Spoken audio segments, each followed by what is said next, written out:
नमस्कार विद्यार्थी मित्रांनो, तुम्हा सर्वांचा मिस्टर प्रोफेसर या यूट्यूब चॅनलवर मी स्वागत करतो. This is the video lecture number 26 from the mechanical properties of plates and we are discussing the previous year questions, and as you can see the both examples are from the Maharashtra CET, and the first one is from the Maharashtra CET 2020 and the second one is from Maharashtra CET 2019.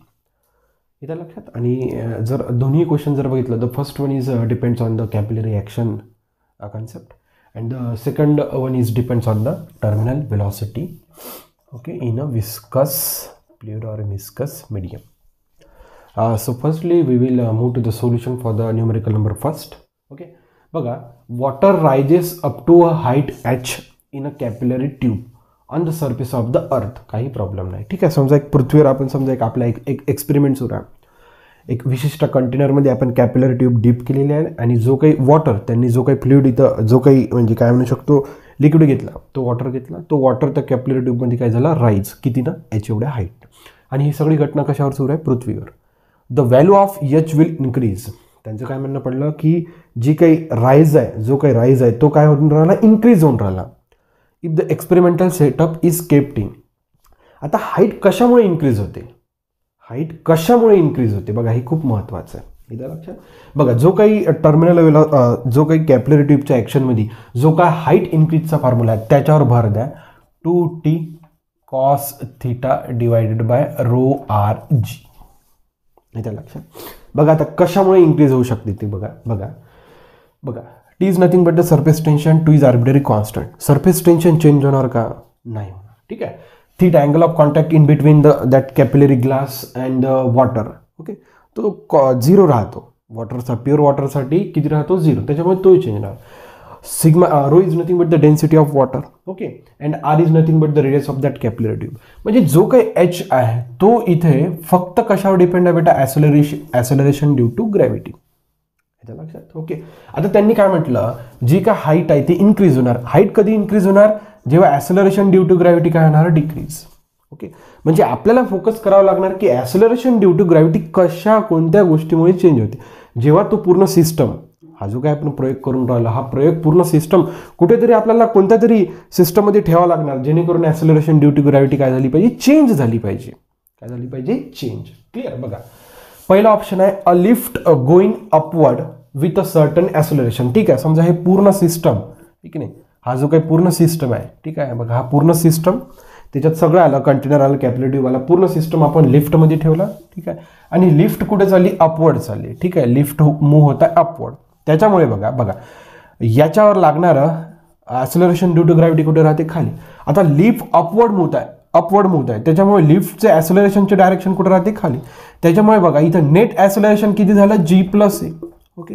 म्हणजे या पहिल्या जो काय आपण पहिला option जो choose केला, या ऑप्शनमुळे काय होतं, नेट ॲसेलरेशनची व्हॅल्यू वाढली.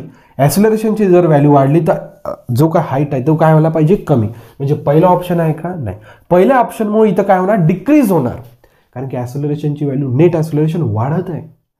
नेट ॲसेलरेशन जर वाढलं तर हाईट काय होणार, डिक्रीज. पहिला ऑप्शन कॅन्सल केला. सेकंड आहे ॲसेलरेटिंग ट्रेन.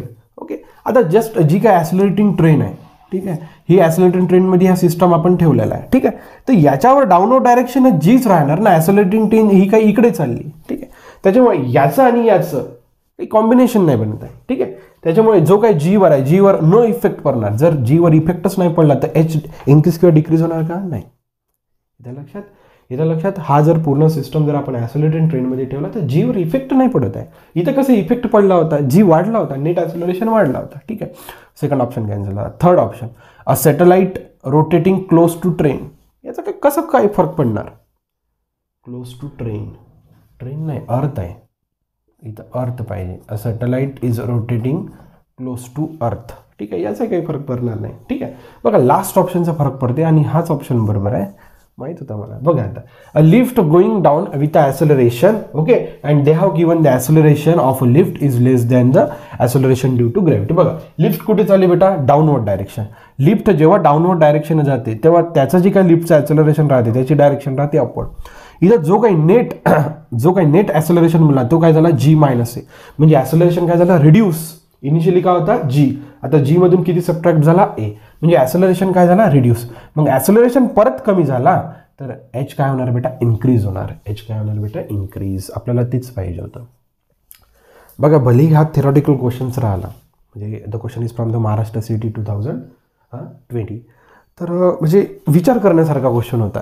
याच्या लक्षात म्हणजे असेच क्वेश्चन तुम्हाला नीटमध्ये म्हणा किंवा जे काही मेडिकल रिलेटेड जे काही एक्झाम्स आहेत JEE मेनमध्ये अशा म्हणजे थॉट क्वेश्चन्स तिथं टाकण्याचे ते प्रयत्न करतात. म्हणजे खूप व्यवस्थित म्हणजे चांगल्या पद्धतीने हा क्वेश्चन फ्रेम झालेला आहे. म्हणजे ह्या क्वेश्चनसाठी विचार करावा लागतं. Just you can't tick out. इथं लक्षात म्हणजे तुम्ही इझिली त्या ऑप्शनला क्लिक नाही करू शकणार. बघा ना, आता आपण तर तिन्ही ऑप्शन्स चेक केले, आपण येऊन पडलो चौथ्या ऑप्शन्सवर. ठीक आहे, म्हणजे अशा क्वेश्चनचे म्हणजे पूर्ण थॉट एक्सपेरिमेंट होता. ठीक आहे, म्हणजे जो काही कॉन्सेप्ट होता पूर्ण थॉट होता. त्याच्यामुळे इथं तुम्हाला म्हणजे काय म्हणू शकतो, तुम्हाला कॉन्सेप्टची पूर्णपणे काय म्हणू शकतो डिटेलिंग्स पाहिजे तुम्हाला, त्याशिवाय हा क्वेश्चन सॉल्व्ह नाही शकत. ओके, तुम्ही पॉज करा, नोट डाऊन करा. So we can move to the second numerical. बघा अशाच प्रकारचे क्वेश्चन आहे येत्या लक्षात. अशाच प्रकारचे क्वेश्चन नीटमध्ये वगैरे येण्याचे चान्सेस जास्त राहतात. Okay, and the question is from Maharashtra CET. Maharashtra CETचे हलके क्वेश्चन्स राहत नाही बाबा. बघा, so we will discuss the solution for the numerical number 2. Okay, and the concept behind this numerical is the terminal velocity. Okay, so firstly we will read carefully. A metal sphere of a radius r and density ρ1. एक metal sphere है ज्याची radius r है, ज्याची density ρ1 है, is drop in a liquid of a density sigma. ठीक आहे, समजा हा आपण या एक लिक्विड आहे, या लिक्विडची डेन्सिटी सिग्मा आहे, इकडे काय झाला तो ड्रॉप झाला, काही हरकत नाही. Okay, moves with a terminal velocity v. याची टर्मिनल वेलॉसिटी किती आहे, v. चला काय हरकत नाही. Another metal sphere of a same radius and density ρ2. ठीक आहे, अनादर मेटल स्पियर, ठीक आहे, of same radius but density ρ2. दोघांची रेडियस कशी आहे, सेम आहे, आणि लिक्विड तेच आहे. ठीक आहे, लिक्विड तेच आहे. Another metal sphere of same radius and density ρ2 is drop in the same liquid. ठीक आहे, म्हणजे सेम लिक्विडमध्ये त्याला आपण काय करत आहे, ड्रॉप करत आहे. ठीक आहे, चला काय हरकत नाही. Drop in the same liquid, it's terminal velocity will be. समजा याची आपण पहिल्याची टर्मिनल वेलॉसिटी v म्हटलं, तर याला आपण v प्राईम म्हणू. And they are asking to find the terminal velocity of another ball having a same radius.